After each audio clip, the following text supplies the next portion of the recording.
우리가 오늘 함께 나눌 말씀은 역대하 말씀입니다. 역대상과 역대하는 한 권의 책이지요. 그런데 이것이 이제 역대상과 역대하로 분리돼서 두 권으로 보고 있습니다. 저자는 누군지는 알지 못해요.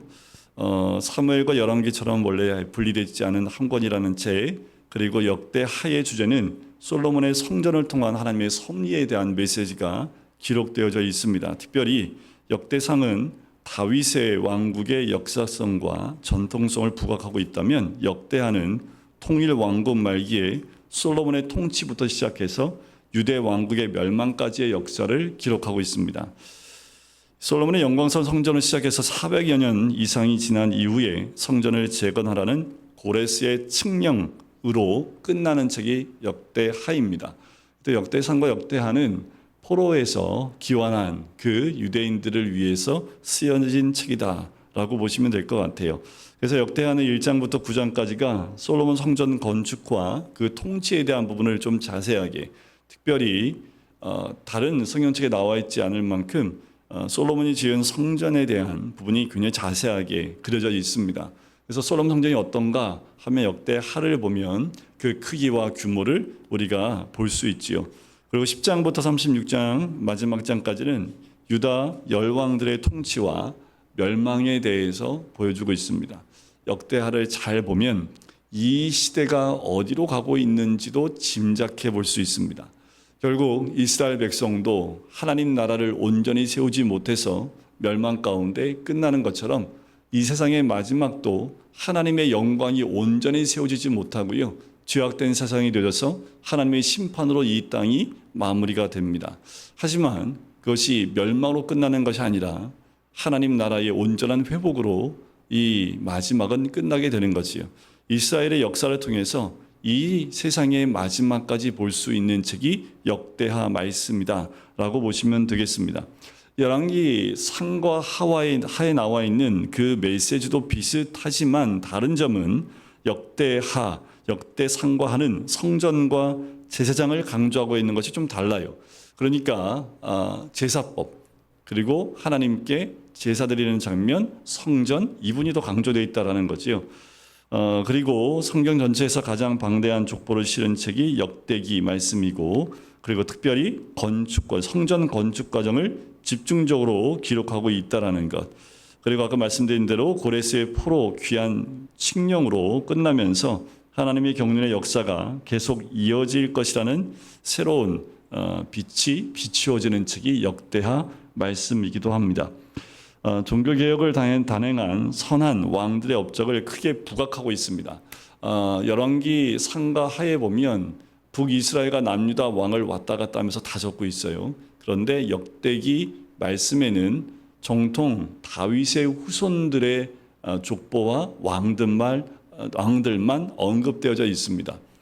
그래서 북이스라엘 왕은 다 제거되어 있고요. 특별히 이 다윗의 혈통 가운데 남유다 왕들 이름이 언급되는데 열왕기에 나왔지 않은 특별히 이 왕들의 치적에 대한 부분들, 특별히 회복되어져 있는, 그리고 종교개혁을 일으키는 부분들이 많이 언급되어져 있는 것을 볼 수 있습니다. 반면에 이들의 죄악된 부분들은 많이 조금 생략되어져 있는, 좀 영적인 부분들을 더 깊게 터치하고 있다고 보시면 되겠습니다. 역대하 말씀의 주제 장절이라고 할 수 있는 말씀이 역대하 7장 14절입니다. 우리 7장 14절 한번 보실까요? 역대하 7장 14절에 보면 어떻게 보면 우리가 잘 알고 기억해야 될 말씀이기도 합니다. 익히 많이 들었던 말씀이기도 하고요. 그리고 역대하 말씀 전체를 이 한 절로 요약하고 있다라고 보셔도 됩니다. 특별히 그 유다 왕들 가운데 종교개혁을 일으켰던 왕들의 특징들을 한 절로 정리해 놓았다라고 보시면 됩니다. 우리 14절 말씀을 한번, 7장 14절 말씀을 같이 한번 읽어볼게요. 시작. 내 이름으로 일컫는 내 백성이 그들의 악한 길에서 떠나 스스로 낮추고 기도하여 내 얼굴을 찾으면 내가 하늘에서 듣고 그들의 죄를 사하고 그들의 땅을 고칠지라. 이 언약은 지금도 마찬가지입니다. 우리가 다른 언약을 붙드는 것보다 지금 이 시대를 바라보면서 우리가 붙잡고 기도해야 될 말씀이라면 이 말씀이에요. 죄된 길에서 떠나고요. 겸비하는 거죠. 스스로 낮추고 또 기도하는 겁니다. 그리고 하나님을 찾는 거예요. 그러면 하나님이 듣고 죄를 사하실 뿐만 아니라 땅을 고쳐주시겠다라는 거지요. 자, 여기에 네 가지 동사가 나와요. 악한 길을 떠나는 것, 스스로 낮추는 것, 기도하는 것, 얼굴을 찾는 것. 이 네 가지의 부분들이 특징으로 나온 왕들이 있는데 첫 번째 르호보암이 나와요. 이게 열왕기에 보면 르호보암 왕은 선왕으로 나오지 않습니다. 잘 조금 약간 기준에 약간 좀 떨어지는 왕으로 나오는데 이 역대하에는 르호보암 왕에 대해서 스스로 겸비하여라는 말이 나올 정도입니다. 특별히 역대기에 보면 스스로 겸비하다라는 이 단어가 36번이나 나올 정도로 겸비함에 대해서 하나님 많이 강조하고 있고요. 그리고 아사왕이 있는데 이 아사왕은 열왕기에도 보면 선왕으로 나옵니다. 이 왕은 여호와를 찾으며 라는 그 단어가 이 왕에는 많이 언급이 됩니다. 특별히 여호와를 찾다라는 이 단어는 역대기에 129회나 나올 정도로 많이 반복되어져 있다라는 것을 볼 수 있습니다. 여호사밧 왕, 이 왕도 간구하고라는 말들이 많이 반복됩니다. 그러니까 기도하고 있는 왕의 모습이 나오지요. 그리고 네 번째로 히스기야 왕입니다. 우리가 잘 알고 있는 히스기야 왕인데 여호와께로 돌아와라는 말이 많이 언급되고요. 특별히 역대기 말씀 가운데 여호와께로 돌아와라는 단어가 113번이나 나옵니다. 굉장히 많이 반복되어 있지요. 그만큼 역대기에는 중요한 단어들을 반복해서 또 왕들의 이름과 함께 반복해서 많이 등장하고요. 또 하나가 있다면 요시야 왕 때, 요시야 왕도 마지막 선왕인데 겸손하여라는 단어가 나옵니다. 그러니까 요시야 왕도 겸손히 하나님 말씀 앞에 서 있었던 왕이라는 것을 언급해 볼 수 있지요. 그러니까 5명의 왕이 이 7장 14절에 나와 있는 그 동사의 그 단어들의 특징들을 가지고 회복했던 이 남유다 이스라엘을 회복했던 왕들이 5 왕이었다라는 것 우리가 좀 특별히 기억해 보면 좋겠다는 생각이 듭니다.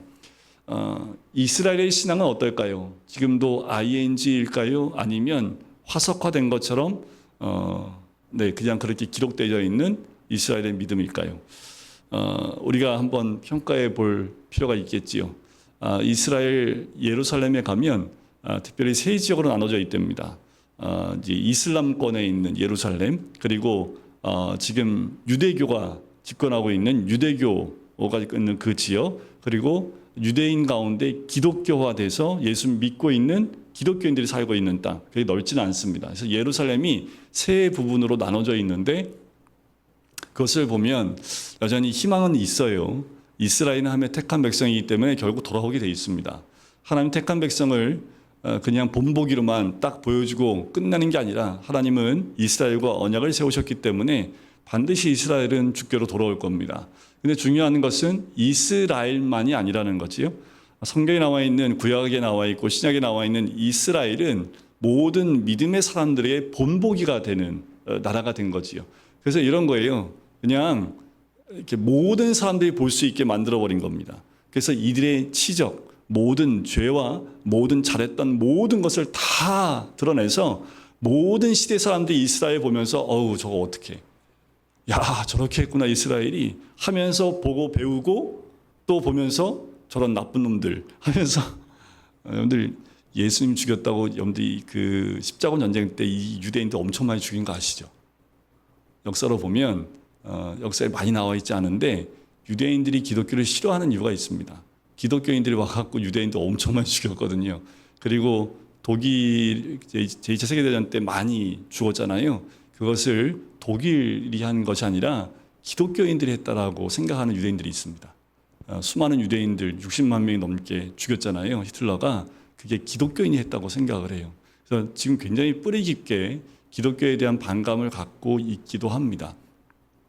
그러니까 이스라엘의 이런 모습들이 우리들에게는 하나의 표징처럼 보여질 수 있는 거지요. 제가 이번 유럽에 갔다 오면서도 또 한 번 느낀 것은 유럽의 종교는 이제 이미 화석화되어져 있는 부분이 있지만 그 가운데 여전히 신앙의 깊이 가운데 그 부르터기처럼 남아있는 믿음의 대를 이어가는 젊은이들이 있습니다. 이미 많은 부분 굳어져 있지만, 근데 우리나라는 화석화되는 게 굉장히 빨라요. 우리는 뭐든지 빠르잖아요. 복음도 빨리 전파돼서 뭐 수십 년 안에 막 어마어마한 복음의 꽃을 피웠는데, 화석화되는 것도 한순간에 확 굳어져 버리는 듯한 느낌을 갖습니다. 그러지 말아야겠지요. 깨어 있어야 될 부분들이 있는데, 너무나 많은 젊은이들이 말씀에서 떠나게 되고 교회 안에서 복음이 무너져 있는 교회들이 굉장히 많습니다. 아마 우리 권사님들이 젊으셨을 때 교회는요, 좀 율법적이라 할 만큼 너무나 좀 교회가 좀 타이트했습니다. 주일날 뭐 사 먹는 것도 뭐 목사 먹게 하고. 근데 오히려 지금은 그때로 돌아갔으면 좋겠다는 생각이 들어요. 너무나 자유로워요.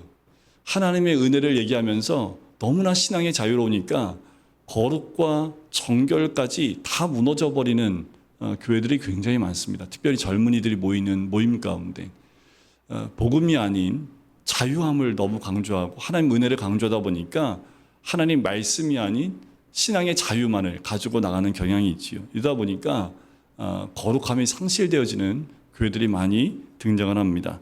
우리가 역대하 말씀을 보면서 깨달아야 될 것은 이 시대뿐만 아니라 앞으로 오는 세대 가운데 이 이스라엘 이 역사를 통해서 하나님이 우리에게 회복의 길이 무엇인지를, 또 이렇게 하면 어떻게 멸망해 가는지도 우리에게 잘 보여주는 책이 역대하 말씀이라는 거지요.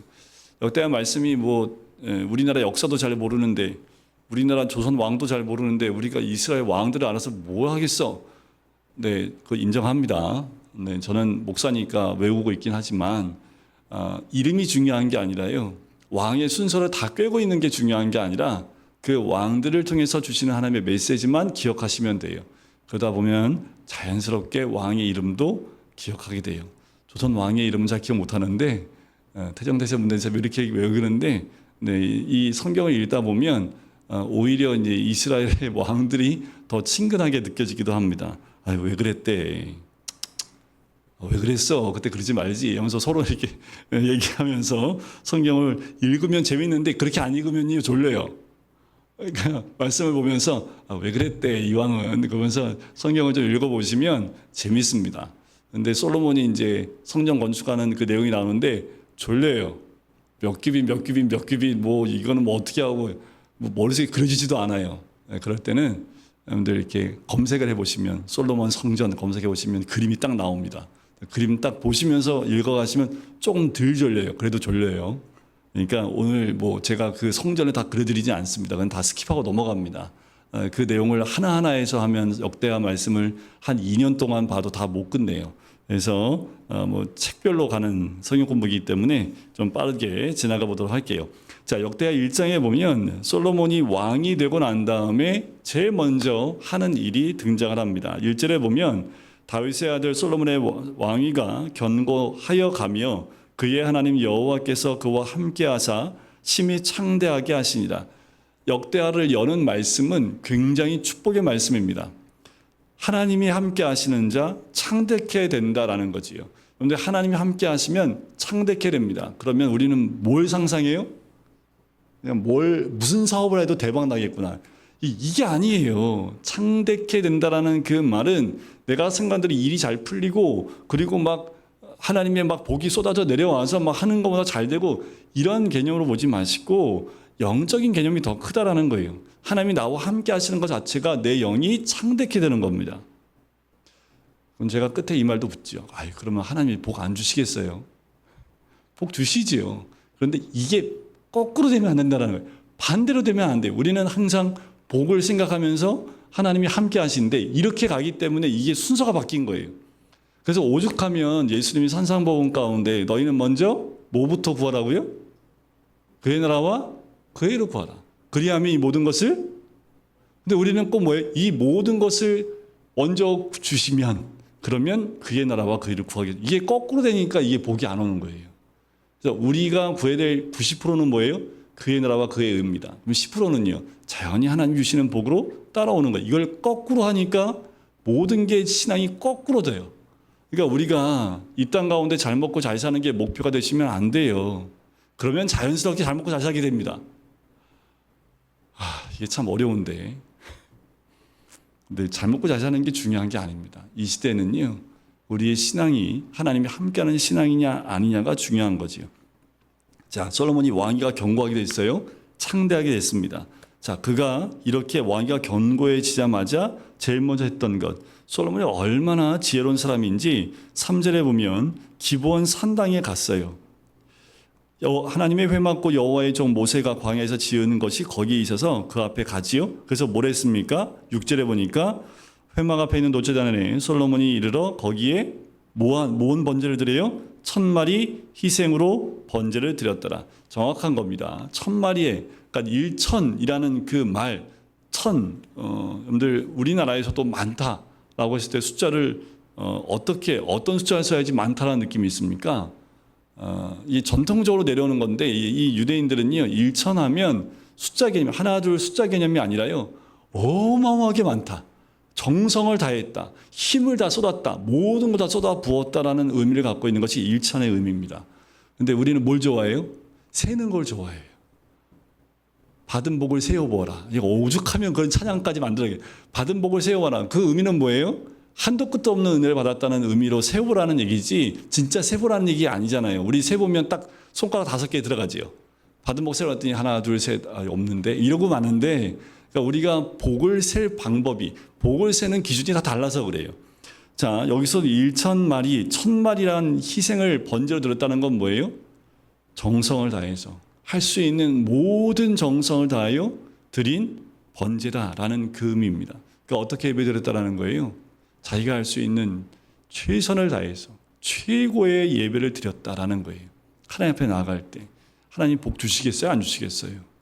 우리는 어떻게 하나님께 온전한 예배로 정말 나의 모든 것을 다 드리는 예배가 될 수 있겠습니까? 근데 이걸 숫자화해가지고 뭐 1000 번제를 드려서 1000번의 헌금을 드리면 하나님의 소원들을, 이런 기복적인 신앙이 아직도 있더라고요. 그런데 목사님들이 이걸 이용해 먹는 목사님들, 근데 그걸 또 어떤 목사님이 이용해 먹는 게 아니라요. 그 목사님도 그걸 믿어요.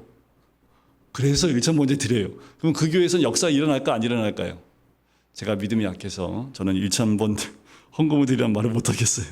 성경에 그런 의미가 아니기 때문에. 자, 여기에는 1000 번제보다는 1000마리 희생으로 번제를 드렸더니 라는 말로 해석하고 있다는 것이 더 중요하겠지요. 그랬더니 열왕기하에 나와 있는 말씀처럼 내가 내게 무엇을 주랴 라고 밤에 솔로몬에게 나타나시지요. 10절에 보면 주는 이제 내게 지혜와 지식을 달라고 이야기합니다. 그랬더니 12절에 내가 내게 지혜와 지식을 주고, 왜 제대로 하나님 마음에 합하는 것을 구하니까 뭐예요?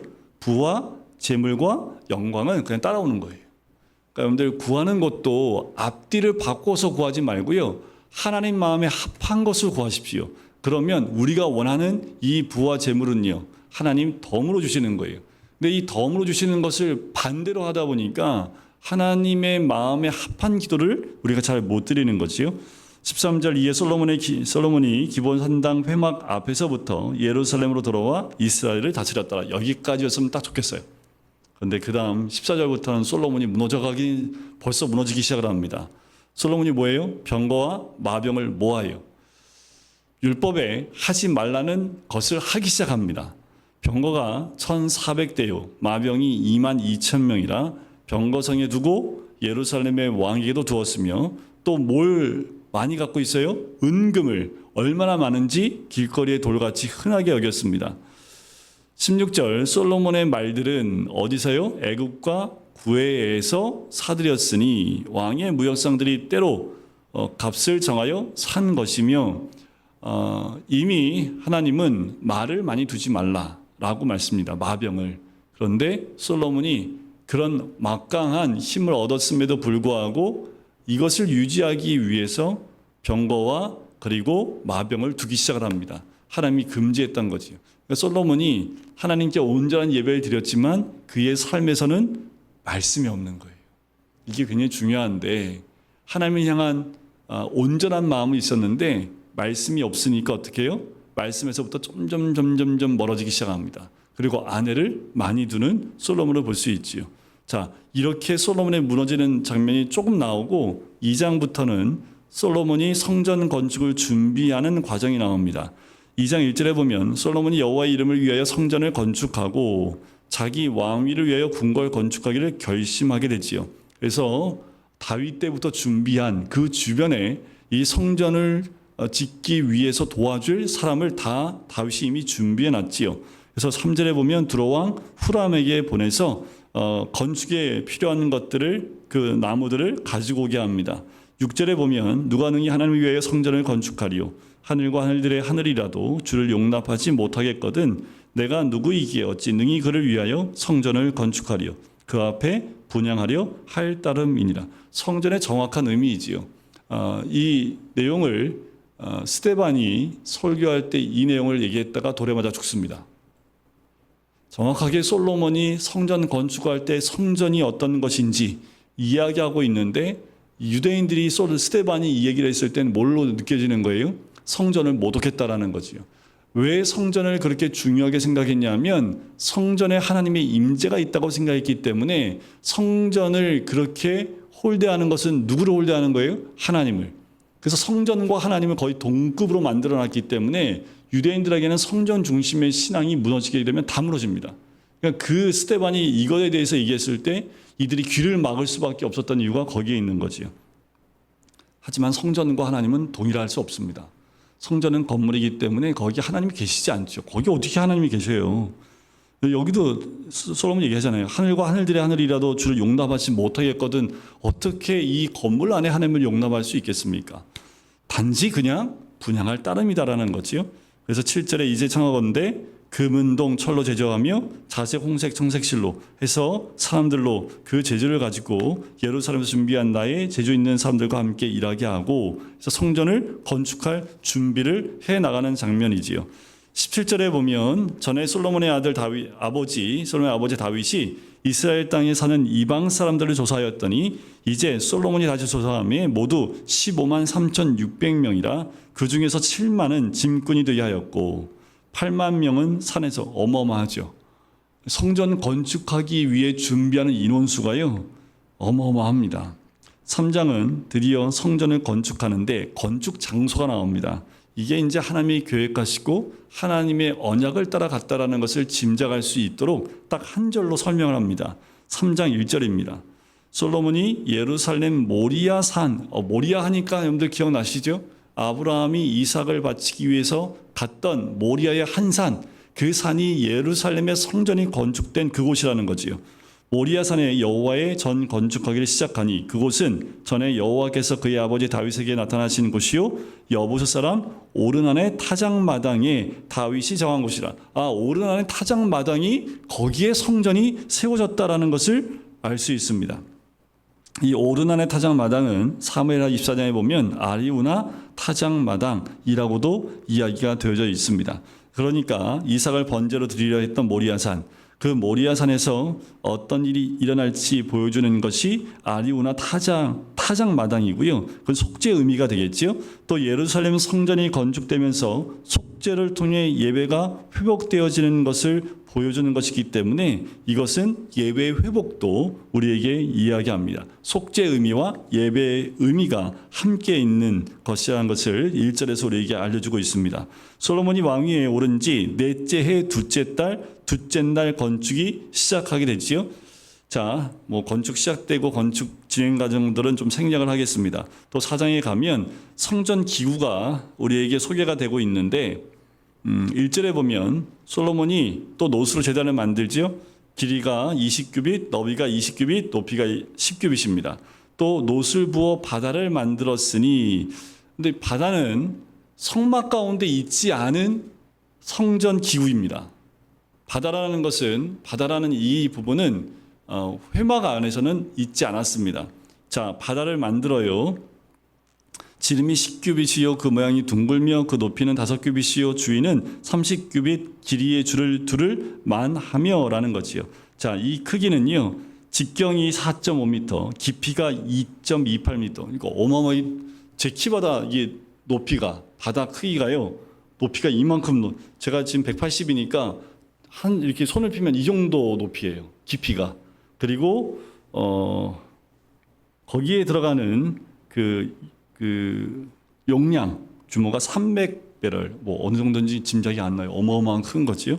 그 바다에 밑에는 소가 10마리씩 동서남북으로 다 서게 하지요. 그래서 4절에 보면 그 바다를 노새 황소 12마리가 바치게 합니다. 자, 물두멍이 없을까요?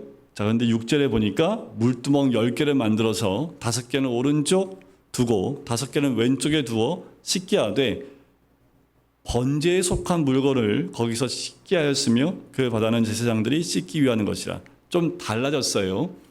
옛날 회막에 있을 때, 성막에 있을 때는 성막 들어가기 전에 이 물두멍이라는 게 있었고요. 그 물두멍의 기능이 어디로 옮겨가냐면 성전이 건축되고 바다로 옮겨갑니다. 그러니까 성막에서는 물두멍의 역할이 제사장이 씻는 곳인데 성전에서는 어떤 걸로 바뀌었어요? 번제물, 그러니까 번제물을 씻는 곳으로 바뀌게 됩니다. 제사장은 바다에서 씻어요. 이런 차이가 약간 있는 것을 요것만 좀 우리가 보면 될 것 같고요. 5장 1절에 보면 솔로몬이 여호와의 전을 위하여 만드는 모든 일을 다 마칩니다. 이에 솔로몬이 그의 아버지 다윗이 드린 은과 금과 모든 기구를 가져다가 하나님 전 곳간에 다 두었더라. 그리고 5장 2절에 보면 이에 솔로몬이 여호와의 언약궤를 다윗성 곧 시온에서부터 메어 올리고자 하여 이스라엘 장로들과 모든 지파의 우두머리 곧 이스라엘 자손의 족장들을 다 예루살렘으로 소집합니다. 자, 여러분들 다윗이 이 법궤를 다윗성으로 가지고 들어올 때 사건들 기억하시지요? 처음에는 소로 인해서 끌고 가다가 우사가 그 법궤 손댔다가 죽었지요. 그 다음에 두 번째는 어떻게 해요? 제사장들이 어깨에 메고 들어왔던 장면 기억할 텐데 이제 솔로몬이요 그 여호와의 언약궤를 다윗성에서 다시 성전으로 옮겨가는 거예요.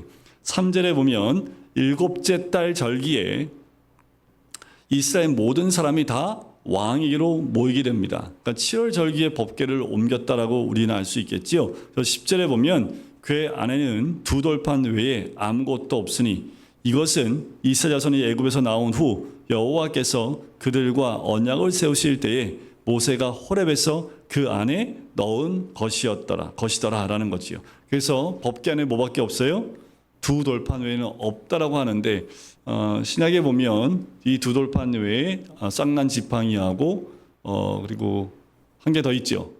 만나 항아리 그것도 같이 있다라는 얘기가 있고요.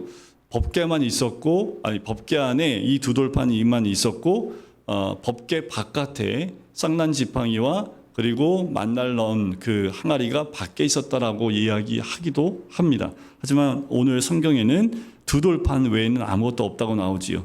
자, 그러니까 12절에 보면 노래하는 레위 사람 아삽과 헤만과 여두둔과 그의 아들들과 형제들이 다 세마포를 입고 제단 동쪽에 서서 재금과 비파와 수금을 잡고 또 나팔 부는 제사장 120명이 함께 서 있다가 지금 성전을 봉헌하고 있다라고 보시면 돼요.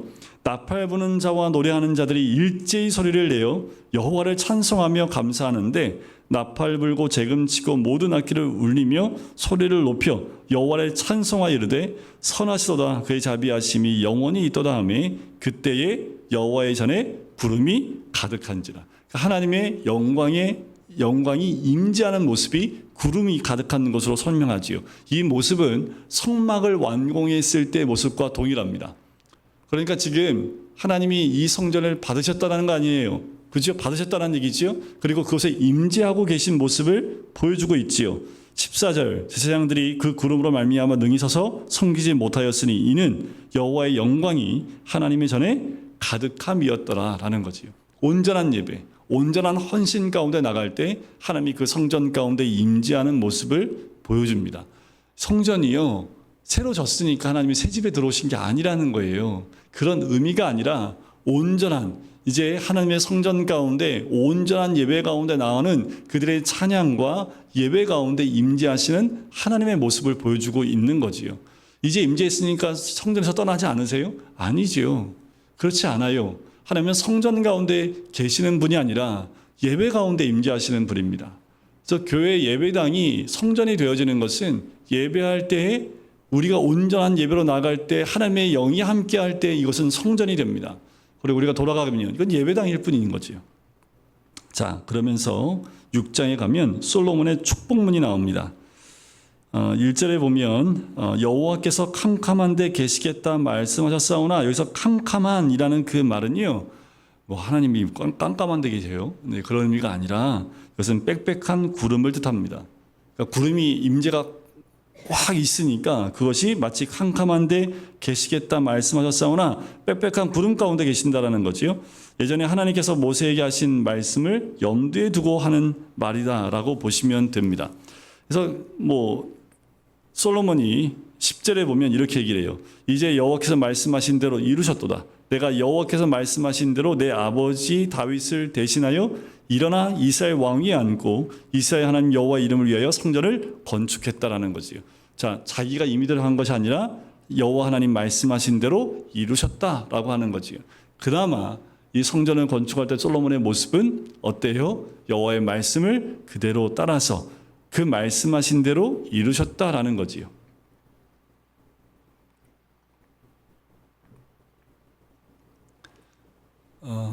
정말 중요한 것은 솔로몬이 고백한 것처럼 성전이 완공된 것보다 더 중요한 것은 여호와의 말씀하신 대로 이루어졌다라는 거예요. 성막을 완성했을 때도 여호와께서 지시하신 대로 말씀하신 대로 다 이루어진 거지요. 성막이 완공된 게 중요한 게 아닙니다. 성전이 아름답게 지어진 게 중요한 게 아니라요, 솔로몬도 그랬고 모세도 그렇고 하나님 말씀하신 대로 됐다라는 거예요. 성전은 우리를 의미합니다. 우리가 하나님의 성전이지요. 이 성전에 하나님의 임재가 있는 이유는, 성령 하나님이 함께 하시는 이유는 우리 안에 말씀이 있기 때문이에요. 말씀에서 멀어지면 어떻게 될까요? 상상도 할 수 없는 겁니다. 이스라엘 백성 가운데 하나님의 에스겔서에 보면 하나님의 영이 성전에서 떠나버립니다. 그러니까 어떻게 돼요? 끝나는 거예요. 하나님의 영이 떠난 성전은 더 이상 아무것도 아닙니다. 하나님 말씀대로 되지 않는 것은 하나님의 영이 함께하지 않는 겁니다. 그냥 사람에게 보이는 것이 아니라 하나님 말씀에 순종해 가고 있는지 내 자신이 점검되지 않으면 매 순간마다 말씀을 떠나 있는 죄인된 모습 가운데 있는 것이 우리들의 모습이지요. 12절부터는 솔로몬의 기도가 나오는데, 특별히 16절에 보시면 이스라엘의 하나님 여호와여, 주께서 주의 종 내 아버지 다윗에게 말씀하시기를 내 자손이 그들의 행위를 삼가서 내가 내 앞에서 행한 것 같이 내 율법대로 행하기만 하면 내게로부터 나서 이스라엘 왕위에 앉을 사람이 내 앞에서 끊어지지 아니하리라 하셨사오니 이제 다윗을 위하여 그 허락하신 말씀을 지키시옵소서. 이렇게 보면 좀 이런 거 아니에요? 버릇없게 하나님한테 지키라 마라, 지가 뭔데 얘기를 해. 그런데요, 이게 가능한 건 뭐예요? 하나님이 언약하셨기 때문에 하나님 언약하신 대로 지켜주십시오라는 거예요. 이거는 우리가 할 수 있는 요구입니다. 하나님 말씀하셨사오니 말씀대로 이루어 주십시오. 이것은 하나님의 언약을 붙들고 하는 기도라는 거지요. 그러니까 어떻게 해요? 말씀을 지켜달라고 솔로몬이 이야기하는 거예요. 그런데 1장에서 우리가 봤지만 이미 솔로몬이 뭐예요? 말씀에서 삐끄덕한 모습을 먼저 봤지요. 하지만 솔로몬이 성전을 건축하고 다윗과의 언약을 기억하며 하나님, 우리 아버지 다윗과 함께 하셨던 그 말씀대로 꼭 지키십시오. 그러면 나는 뭐 하겠다는 거예요? 율법을 지켜 행하겠다는 겁니다. 말씀대로 행하기만 하면, 말씀대로 행하겠다는 거예요. 이건 지금도 유효합니다. 지금도 우리가 말씀대로 행하면 내게로부터 나서 이스라엘 왕위에 앉을 사람이 끊어지지 않겠다라는 거예요. 다른 거 필요 없습니다. 여러분들, 다른 거 필요 없고요. 내가 오늘도 말씀 안에 있는지 없는지가 중요한 겁니다. 그 말씀에 순종하는지 안 하는지가 중요한 거예요. 교회를 10년, 20년, 평생 나온 게 중요하지 않습니다. 근데 하나도 안 중요해요. 제가 이렇게까지 강조하는 것은 왜 중요하지 않겠습니까? 교회에 나온 만큼 말씀을 많이 듣고 많이 노출되기 때문에 기회가 더 많은 것뿐입니다. 중요한 건 뭐예요? 내가 그 말씀대로 행했는지 안 했는지가 중요한 겁니다. 내가 10년을 교회 생활했는데 행하기는 딱 10일만 했어. 그러면 그분은 며칠짜리 신앙이에요? 10일짜리. 그러니까 늘 점검해 봐야 합니다. 그래서 늦게 믿더라도 제대로 믿으면 처음 된 자가 나중 될 수 있는 이유가 여기 있는 거예요. 아무리 오래되고 아무리 크고 아무리 복받았다 하더라도 율법대로 행하지 않았다면 그것은 아무 의미가 없는 거지요. 18절 보세요. 하나님이 참으로 사람과 함께 땅에 계시리이까 보소서 하늘과 하늘들의 하늘이라도 주를 용납하지 못하겠거든 하물며 내가 건축한 이 성전이오리이까. 아까도 말씀드렸지만 스데반이 이 내용도 이야기했지요. 20절 두 번째 뒷줄에 보면 이 성전을 향하여 주의 눈이 주야로 보시오며 종이 이곳을 향하여 비는 기도를 들으시옵소서. 성전을 향해서 하나님 기도하실 때 들어달라는 거지요. 그래서 여러분들 제가 유럽 갔을 때 유럽이 복받은 곳이라는 거는 항상 교회가 중심이 되어 있습니다. 그러니까 중세 때 이전에는 성당이 중심이 된 거지요. 십자가가 중심이에요. 그리고 십자가 딱 세워지면 그 앞에 광장이 딱 생깁니다. 그리고 그 주변에 건물들이 세워져요. 그리고 건물들은 절대로 십자가 위로 올라갈 수 없습니다. 그게 법입니다. 지금도 그래요. 지금도 왜 그러냐 하면 건물들이 너무 오래돼가지고 거기서 손 못 대게 합니다. 그게 유적이기 때문에 속은 리모델링 해도 겉은 손 못 대게 합니다. 그래서 그 위에 증축을 못 해요. 그래서 여러분들 유럽의 도시들, 큰 도시들 가면 높은 건물이 하나도 없어요. 제일 높은 건물은 어떤 게 높다? 교회가 제일 높아요. 그러니까 어딜 딱 봐도 교회가 보여요. 한눈에 보여요, 교회가. 그러니까 사람들이 교회를 향해서 뭐 할 수밖에 없어요? 십자가로 바라볼 수밖에 없게끔 만들어 놓은 거예요. 그래서 우리나라도 이런 전통이 들어온 적이 있지요. 지금은 다 그냥 의미가 중요한 건데, 그래서 옛날에 교회 세울 때 주로 교회들이 어디 세워졌었어요? 언덕 위에. 그런데 지금 한남동에서 이렇게 차 타고 넘어가면 그 언덕 위에 교회 하나 세워져 있습니다. 여전히 거기가 아직 재개발이 안 돼서요. 교회들이 좀 집들이 되게 낮아요. 빌라들밖에 없는데 교회가 큰 게 하나가 중앙에 딱 서 있습니다. 그러니까 과거에 교회들은 다 어디에 있어요? 제일 높은 곳에 이렇게 세워졌고 성도들은 그 밑에 있는 그 집 주변에 있으면서 늘 교회를 향하여 올라오는, 그게 본연의 이게 전통이 됐어요. 그래서 교회 세워질 때마다 교회를 어디다가 세우냐 하면 언덕 위에다가 많이 세웠다는 것을 기억을 합니다. 지금은 교회 크게 지면 욕도 먹잖아요. 요새는 철탑도 법적으로 철탑 못 세게 돼 있습니다. 십자가 못 세우게 돼 있고요. 십자가를 건물 벽에다가 붙일 수 있는데 지금 우리 교회처럼 이렇게 위에다가 이미 세워진 거는 어쩔 수 없는데 그거 이렇게 철거한다 하면 철거 비용을 구청에서 대줍니다. 왜냐면 교회 태풍으로 철탑이 인천에서 몇 번 넘어졌잖아요. 그것 때문에 법제화를 해놔가지고요. 교회에서 철탑 내린다고 하면 구청에서 돈 줘요. 내리는 거에 대해서 돈 줘요. 그리고 새로 교회를 지으면 십자가 탑을 못 세우게 되어 있습니다. 그리고 벽에다가는 십자가를 걸 수 있고 뭐 이런 디자인을 할 수 있는데 십자가로 높이 되는 건 지금 이제 불법이 됐습니다. 점점 사회가 그렇게 가는 것 같아요.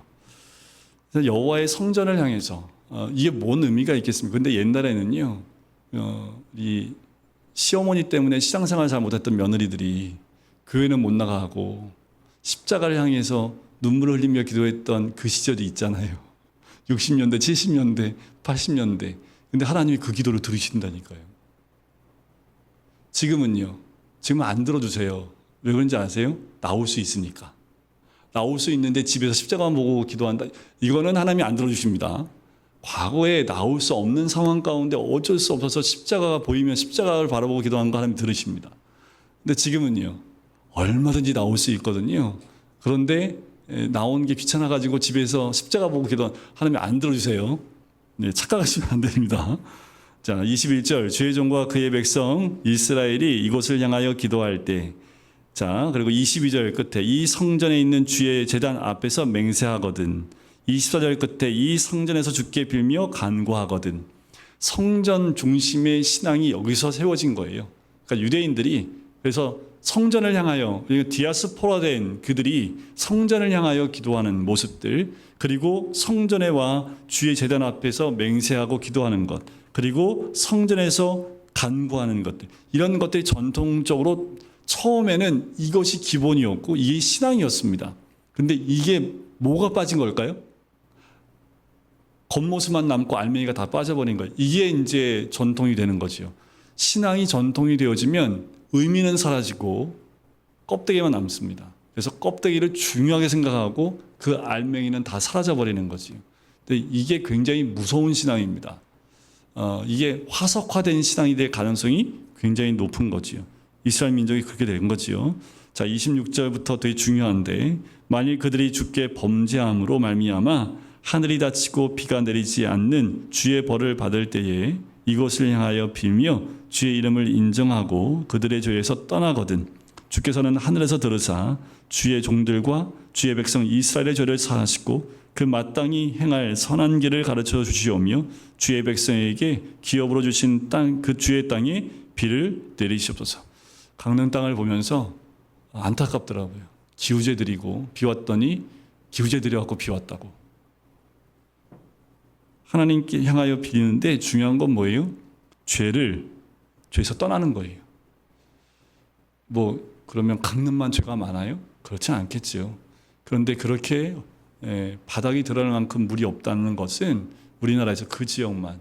그렇다면 그 지역에 있는 목회자들이 모여서 뭐 해야 돼요? 회개하는 그 시간들이 반드시 필요합니다. 그럼 하나님 어떻게 해요?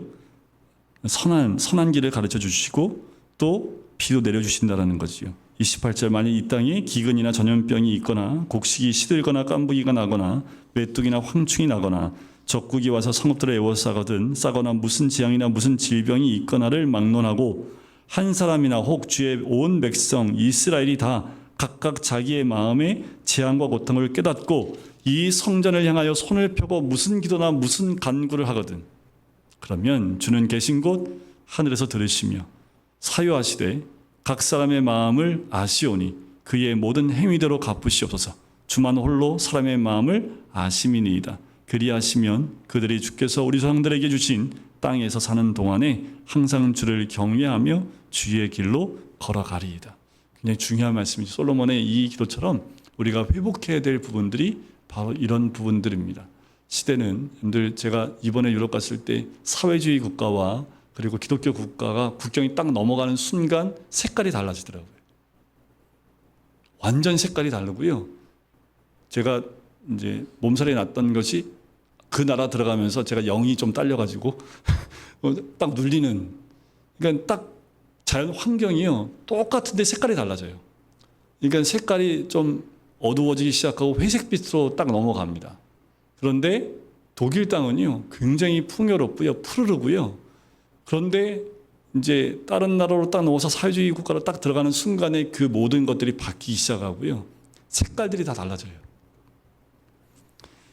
32절, 주의 백성 이스라엘에 속하지 않은 이방인에게 대하여 그들이 주의 큰 이름과 능한 손과 표심팔을 위하여 먼 지방에서 와서 이 성전을 향하여 기도하거든. 누가 기도해요? 이방인에 대해서요. 하나님이 그 기도도 들으신다라는 말씀이지요. 여러분들 6장에 나와 있는 말씀이 굉장히 중요한 말씀이기 때문에 여러분들 한번 새겨보시고 솔로몬의 이 기도가 지금도 유효합니다. 이 나라와 민족, 여러분들 민족만 아니라 여러분들 가정 가운데 어려움이 있다면 이 기도를 붙잡으십시오. 그리고 돌이켜야 될 분이 무엇인지를 먼저 보셔야 합니다. 그리고 돌이키며 주님 앞에 기도할 때 주님은 어디에서든지 들으시고 응답하시는 하나님이라는 것을 아시고 솔로몬의 이 기도처럼 우리 안에 회복되어지고 개인과 가정과 교회 공동체와 이 나라 민족 가운데 하나님의 은혜가 있게 될 줄 믿습니다.